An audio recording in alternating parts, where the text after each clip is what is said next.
Hello everybody, this is Gregory with 5-Minute Catholic Apologetics, where 5 minutes of your time may get you to the divine. Today we're going to talk about Tintoretto. But now before we begin, let's start with a prayer. Nomine Patris et Filii et Spiritui Sancti. Amen.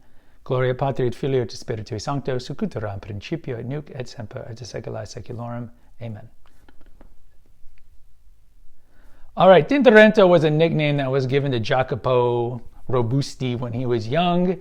This guy is a Venetian. He is 1518 to 1594. So he's in that late period of 16th century painters that's typically described as mannerism. Mannerisms, other big guys would probably be Parmigianino, Madonna of the Long Neck. Titian is painting during this time. Veronese is painting during this time. This is after Michelangelo and Da Vinci and all the high Renaissance. So this is like late 1500s.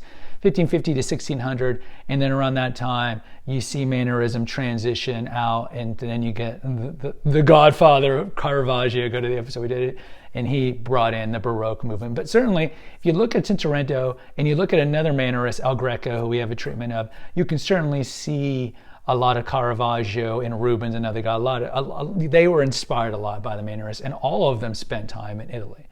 All right, so Tintoretto. Tintoretto was called Il Furioso, the furious one. Why? Because he had a tempestuous personality, and also because he painted very fast, and his strokes were very fast and broad, and he had a lot of dramatic gesture and action in his paintings, kind of a precursor to Baroque. So he had a lot of muscular figures, and you'll see in his paintings that he has a lot of emotion, and this is a stark contrast to Renaissance, where it's all formality and posing and so forth. So he was a contemporary Veronese. They both lived in Venice, and Venice also has Canaletto, who's a great painter. He painted more landscapes, and that's later on in history. But Venice has a history of rich history of painters. Now, given that he is from Venice, you're going to see a lot of St. Mark's. If any of you guys have ever been over there, St. Mark's Cathedral is beautiful. So it's one of my favorite cathedrals I've ever been to. And he's the patron saint, or the patron of Venice. So it makes sense that some of Tintoretto's paintings have to do with that. So let's get started. So let's start with the St. Mark's. St. Mark's body brought to Venice. That's sacred tradition that St. Mark was buried. Kind of like how St. James is in Spain and Santiago de Compostela.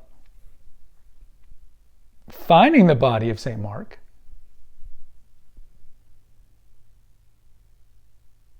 Again, movement, action, a lot of black. Probably his most famous paintings, Paradise. I just always love Last Judgments and Paradises, because this is the way we used to teach. This is how we taught apologetics in one way. I mean, it was more catechesis, I guess, than apologetics. But this is what we would tell to scare little 5-year-olds. You don't do your works of mercy? You do your works of mercy. Last Supper.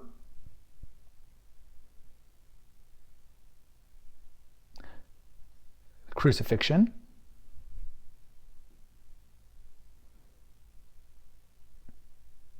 Christ and the Sea of Galilee. He calms the storm. He's walking on water. There's a lot of Sea of Galilee stories. The Ascension. Moses striking water from the rock. Of course, this is when the Israelites are complaining, why'd you bring us out here so we could just die? It'd be better for us if we were slaves. Yeah. Christ before Pilate. I really like this one. Christ before Pilate's gorgeous. The Resurrection. Susanna and the Elders.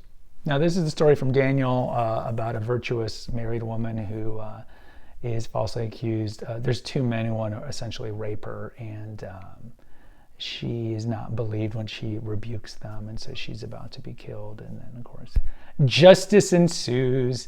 So these are just a few, and all the times I do these treatments on painters, of course, these aren't the only 9 or 10 paintings that they have, and they certainly have secular paintings or mythological paintings, but I like to focus on the religious ones and just kind of the ones that either are the most famous or the ones that just strike me in the heart. So this is Tintoretto, again, Italian, late 16th century master. Please post in the comments. Let me know what you think of him. Until next time, take care. God bless. Please hit the notification, subscribe, and share button.